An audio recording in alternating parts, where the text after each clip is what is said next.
ದಿಗಂತ್ ನಾಪತ್ತೆ ವಿಚಾರವಾಗಿ ಜಿಲ್ಲಾ ಪೊಲೀಸ್ ವರಿಷ್ಠ ಅಧಿಕಾರಿ ಯತೀಶ್ ಎನ್ ಪ್ರತಿಕ್ರಿಯೆಯನ್ನು ನೀಡಿದ್ದಾರೆ.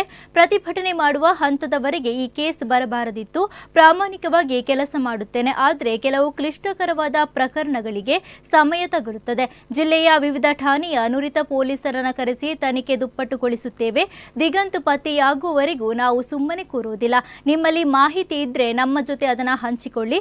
ಸಹಕಾರ ಇರಲಿ. ಭರವಸೆ ನಮ್ಮ ಮೇಲೆ ಇಡಿ ಎಂದರು. ಇಲ್ಲೊಂದು ಪ್ರತಿಭಟನೆ ಮಾಡ್ತಾ ಇರೋದೇ ನಾವು ಮಾಡಬಾರ್ದಾಗಿತ್ತು. ಆ ಒಂದು ಪರಿಸ್ಥಿತಿ ಬಂದಿರೋದು ವಿಷಾದಕರ.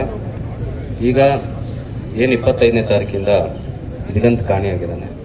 ಆ ಕಾಣೆಯಾದ ದಿನದಿಂದ ಕೇಸಾದ ಕ್ಷಣದಿಂದ ಕುಟುಂಬದವ್ರನ್ನ ನೀವು ಕೇಳ್ಬೋದು. ಸಾರ್ವಜನಿಕರು ಯಾರ್ಯಾರು ನಮಗೆ ಕೇಸ್ನಲ್ಲಿ ಸಹಕಾರ ಮಾಡ್ತಾ ಬಂದಿದ್ದಾರೆ ಅವ್ರನ್ನ ನೀವು ಕೇಳ್ಬೋದು.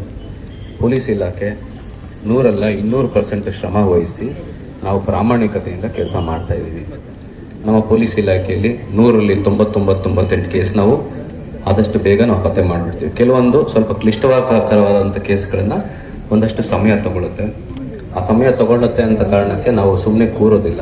ಇವತ್ತು ಈ ಕೇಸ್ ಏನು ದಿಗಂತ್ ನಾಪತ್ತೆ ಆಗಿರೋ ಕೇಸ್ ಏನಿದೆ, ಇದಕ್ಕೆ ಈಗಾಗಲೇ ನಾವು ಜಿಲ್ಲೆಯ ಎಲ್ಲ ಪೊಲೀಸ್ ಠಾಣೆಗಳಿಂದ ಯಾರು ಕ್ರೈಮ್ನಲ್ಲಿ ಇನ್ವೆಸ್ಟಿಗೇಷನಲ್ಲಿ ನುರಿತ ಸಿಬ್ಬಂದಿ ವರ್ಗದವರು ಅಧಿಕಾರಿಗಳಿದ್ದಾರೆ ಅವ್ರನ್ನೆಲ್ಲ ನಾವು ಬಳಸ್ಕೊಂಡು ಕಳೆದ 2-3 ದಿವಸದಿಂದ ಸತತವಾಗಿ ಆ ಸಿಬ್ಬಂದಿಗಳು ಊಟ ನಿದ್ದೆ ಬಿಟ್ಟು ಈ ಪ್ರಕರಣ ಭೇದಿಸುವಂತ ಸಲುವಾಗಿ ಬಹಳ ಪರಿಶ್ರಮ ಹಾಕಿ ಪ್ರಾಮಾಣಿಕವಾಗಿ ಕೆಲಸ ಮಾಡ್ತಾ ಇದ್ದೀವಿ.